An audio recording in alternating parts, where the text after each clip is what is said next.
What's up, ghouls and gals? I have been dreading this video. I'm going to be honest with you.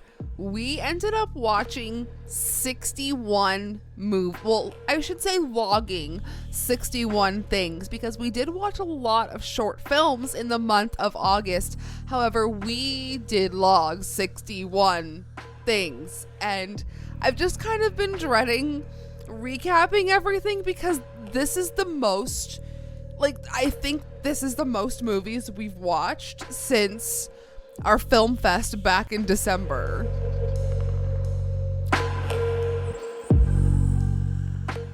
I am going to try and keep this as short as humanly possible, but if you would like to follow me on Letterboxd in the meantime, I will leave that link down below. I do watch more than just horror movies, you will see, so if you want to see what I'm watching throughout the month, go ahead and follow me over there. All of my other links are down below as well. Let's just get right into everything we watched in the month of August. I cannot believe we are already almost midway through September. This is crazy. All right, starting off on August 2nd, we watched the Louis C.K. documentary, Sorry Not Sorry.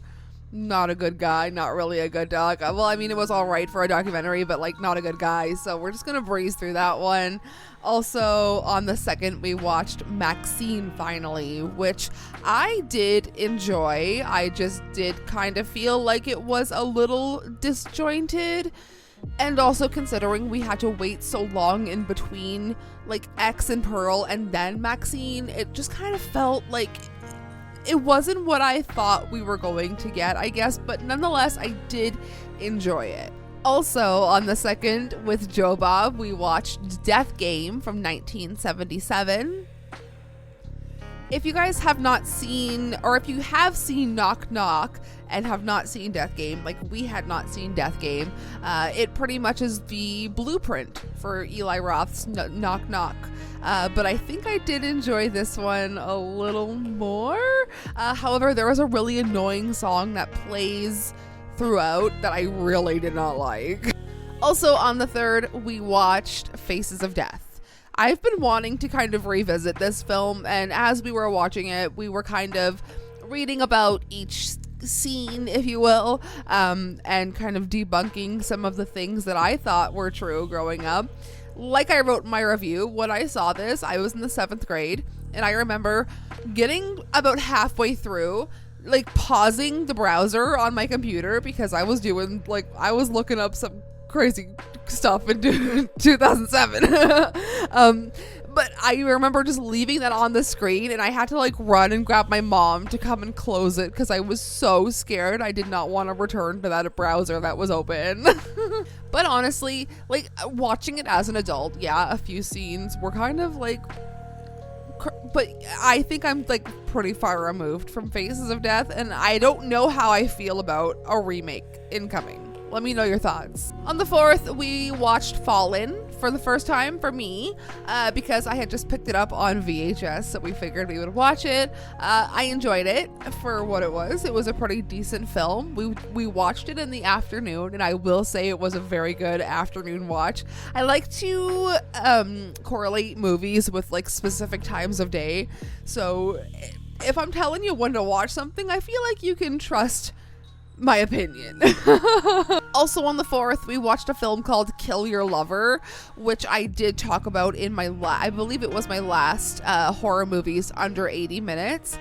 This is a really decent body horror film, kind of dealing with abusive relationships and trauma bonding and breaking up. It was pretty decent for a body horror husband and mom and pop done film. I really enjoyed it, and I would recommend it.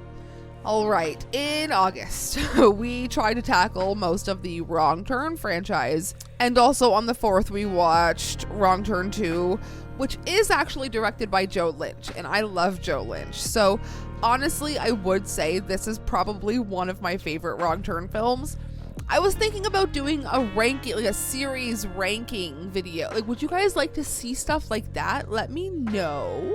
On the 5th, we rewatched Ghost Ship, and I think Alex and I have watched it 3 times together now since we've been together. But this is another one that I honestly do think is a really great afternoon watch. Also on the 5th, we watched Found, which I talked about Headless a little while ago and how we kind of had to turn that film off because we were eating dinner and Ashley was not having a good time. So watching Found, I feel like I have a little more appreciation for Headless and like seeing the origin story, and I really like those are the films we need, or like grimy, disgusting films, and I'm glad they did that. They really went there. On the 6th, we were actually able to see Cuckoo early, and honestly I enjoyed it so much. Hunter Shaver is such a babe, but I like the original horror that we've been getting as much as, like, remember what movie was it? Did I actually say this already? Dan Stevens, like, it's on site. I feel like I said this on a video before. I really did not like his character in Cuckoo. But overall, I thought Cuckoo was a really fantastic, felt very original watch. It was really cool. Like, I don't want to say too much because it is relatively new. I really enjoyed Cuckoo. On the 7th, we watched The Immaculate Room. This was honestly such a complete waste of time. I was watching the countdown in the room they were in, feeling like I was in the room, like waiting for the movie to end, you know? All right, on the 8th, we watched, I'm gonna just kind of breeze through these. You'll see in a minute, I fixated on Rush Hour 3 for a while when I was younger for absolutely no reason. I had never seen Rush Hour 1 and 2 until last month, so we actually did a rewatch of all the Rush Hour films. I genuinely enjoyed the first one. I think it was funny all the way through. The outtakes were absolutely hilarious. So, you know what? I really enjoyed Rush Hour. On the 10th, though, we watched a film that actually did surprise me, and it's a film called Outpost, directed by Joe Latruglia. And if you guys don't recognize the name, like, I bet you recognize the face, like Brooklyn Nine-Nine. He's in a bunch of, like, Seth Rogen productions. He's genuinely such a funny guy. And to see him direct this film, starring his partner, by the way, I was genuinely surprised by it, and this is a film that I really would recommend. So if there's anything that I would recommend you watch from this whole month, I think you guys would like Outpost. On the 11th, we watched Twisters, and I did have a lot of fun with this. My parents fell asleep watching this, and I have no idea how, because this was so action-packed, and I was in tears. Like, I was just having excited tears. Like, it was very good. I'm not a country music fan, but I feel like with the vibe of the film, the music did add to the whole film atmosphere. So I really enjoyed Twisters. On the 12th, we'll just kind of breeze through this. We watched Rush Hour 2. I really did enjoy this one. It's not often I watch, like, an actual comedy. So it's nice to kind of turn my brain off and enjoy something like this. And then on the 13th, we watched Rush Hour 3. And like I said, I fixated on this film for absolutely no reason. I made my best friend Carlos go to the theater like 4 times every week for a month to see this movie because I was so obsessed with it for no reason. I don't know. Let me know if you've ever felt that way about a film. On the 13th, I'm not gonna like talk about this. You guys can go read my reviews.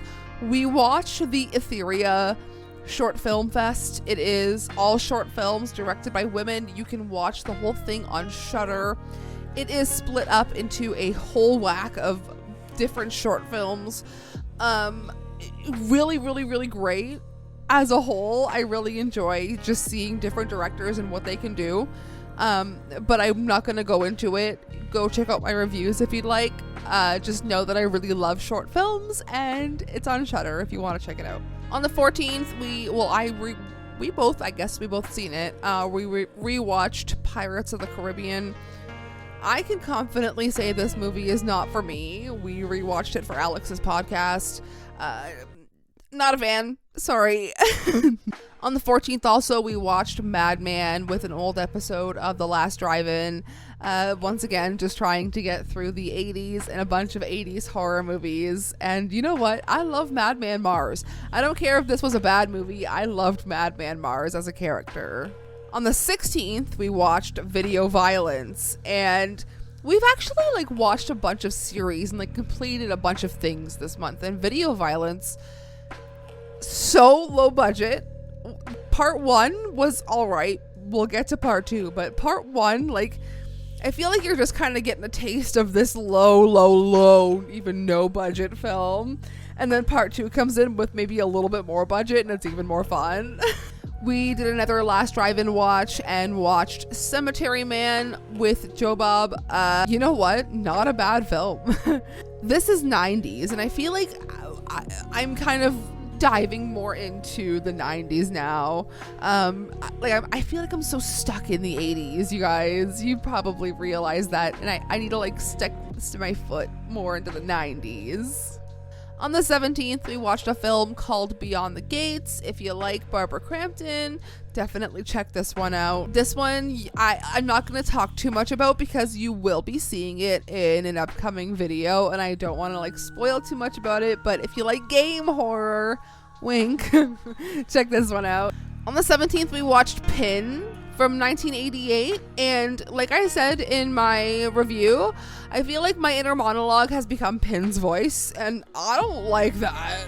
I mean, it was kind of disturbing for an 80s film, the themes. I don't like Pin's voice. It was too calm. On the 17th as well, we watched Wrong Turn 3. Like my review says, good gore, but it honestly was a chore to get through. And a lot of these are. But on the 17th as well, we watched Gus Van Sant's To Die For with Nicole Kidman. You know what? Joaquin Phoenix in this was really good. I believe Casey Affleck is in it. I believe, if I'm not mistaken, there is Kevin Dillon.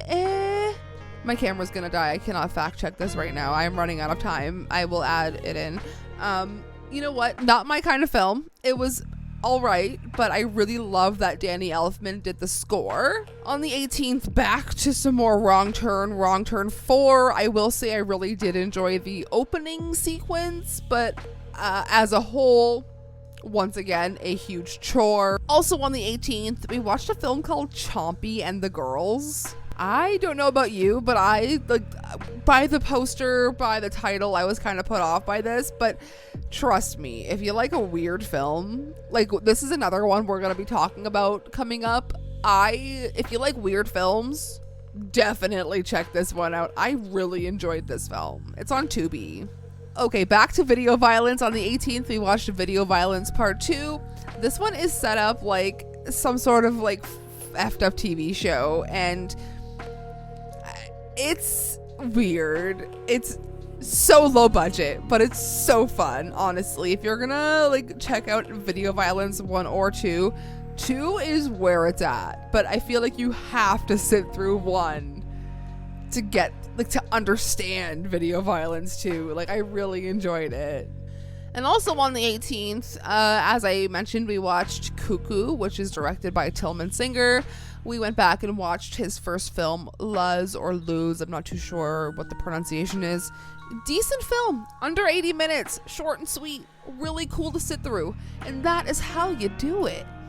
Also on the 18th, we watched The New York Ripper, which was absolutely sleazy and disgusting, and I loved it. On the 19th, we watched Stung, and I've already talked about it on the channel.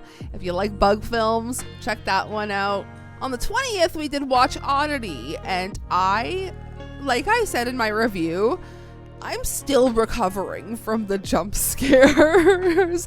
They really got me, and I'm not really a person who loves a jump scare, but I feel like in this kind of film, with something that's so stagnant that you're the whole story is revolving around, the jump scares are very effective, and they really got me good. I enjoyed it. I may not have enjoyed the director's first film, Cadaver, but I did enjoy this one for sure. On the 21st, we watched The Addams Family. I believe it was their first film.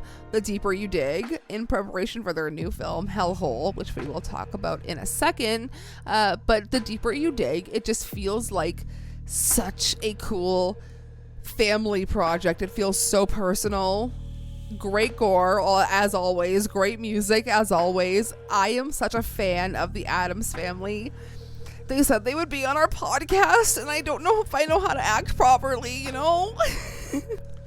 On the 21st, we watched Consecration, and you would think with Jenna Malone being in a nun film, it would have been, like, great, but I really did not vibe with this one much. So much nun. Too much nunnery.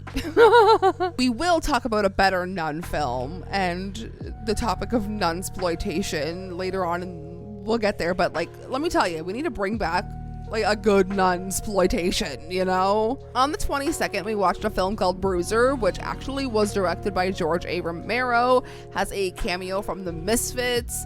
Very weird film about a really creepy mask. Dustin Diamond, like Screech, is in it from Saved by the Bell. Weird little film, but I, in hindsight, enjoyed it more than I thought I did on initial watch. Okay, on the 23rd, we watched Hellhole, the new Addams Family film, and honestly, the gore, the practical effects, the story, the whole new setting for them, it felt so new, refreshing. Like, it was so good. For the past few years, an Addams Family film has made #1 on my favorite films of the year list, and I feel like this is going to be up there once again this year.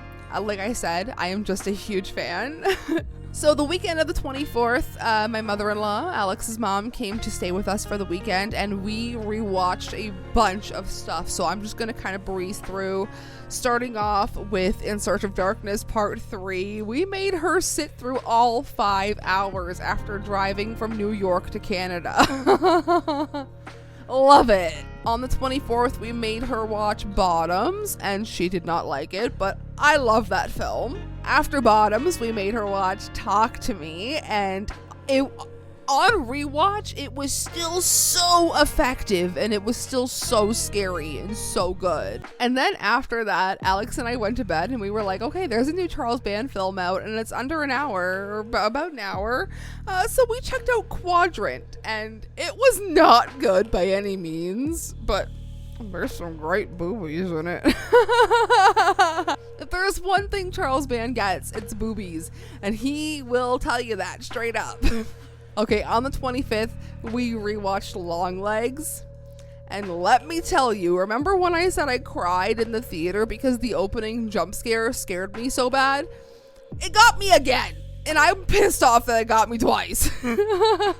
It was still another one that was still so effective and still so scary, and I had even more questions and more thoughts the second time around. I enjoyed it so much more. On the 26th, we watched Yorgos Lanthimos' new film, Kinds of Kindness, an anthology of sorts. And I love an anthology, so I'm kind of biased. I loved it.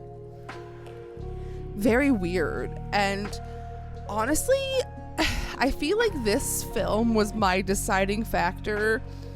I want to start doing improv, and I want to start doing theater, and I know I'm 30, and I know I'm maybe late, but, like, I did it in high school, and I feel like I may even be more into it, more passionate about that kind of stuff now, and I feel like I don't know, after seeing Kinds of Kindness, it just made me want to let my freak flag fly in an improv class, you know? On the 26th, we watched You Were Never Really Here, and this movie was absolutely shocking. Another Joaquin Phoenix film in the month. This one, honestly, was so good, and I feel like I was glued to the screen the whole time, and it genuinely was such a great watch, especially if you like a revenge film of sorts. On the 27th, we watched a near 3-hour documentary about erotic thrillers, and I highly recommend checking this one out. It is called We Kill for Love. I think we watched it on Tubi or Plex. It was on one of the free apps, but it is quite long, so strap in for that one. On the 28th, we watched Arrival, and it was my first time seeing Arrival, and I'm shocked that it took me so long to watch this film. it was truly beautiful. And so much of what I thought about the film, like my preconceived notions about it, were like totally canceled out. Like I was so surprised by the film in general. I really enjoyed Arrival. On the 28th, we watched the found footage film that's been sparking everybody's interest in the horror community lately, and that is Milk and Cereal. It is free on YouTube. It is a short horror film that is just, it's found footage. It's shocking. It's about a YouTube duo, I guess, making prank content, and it takes such a crazy turn. And for a found footage film, it's so good, but we're gonna talk about this one more in an upcoming video. Okay, we've got a few movies left here, if you believe it. On the 29th, we watched a documentary called Welcome to Leith, and this is about a town of 24 people. And in that town, a white supremacist moves in, and it is like about the town trying to deal with this problem, and the problem only gets worse and worse and worse. And it's almost an unbelievable documentary. And it's a PBS documentary.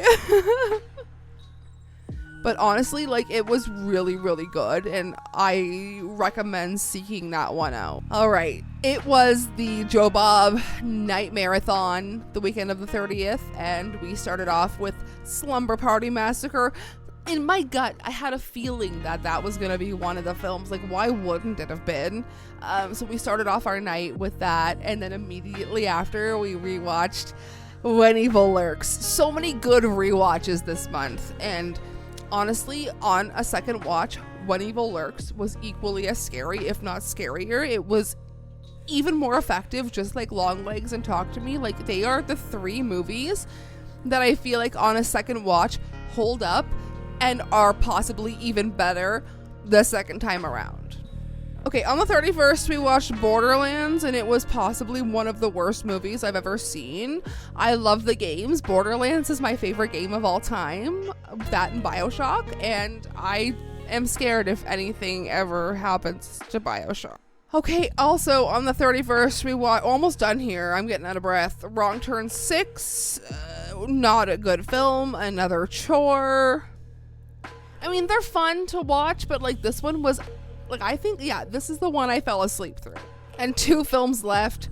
On the 31st, we watched Trap, and honestly, it's gonna be on my worst horror films of the year list. Spoiler alert. It was like more concert than anything.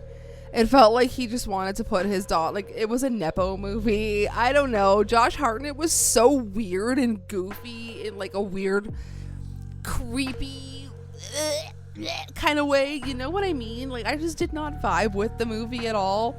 And then on the 31st, I would recommend this film. It is called What You Wish For. It does star Nick Stahl. He is from Bully, I believe. It is a really cool film about a guy who pretty much assumes his friend's identity and does not realize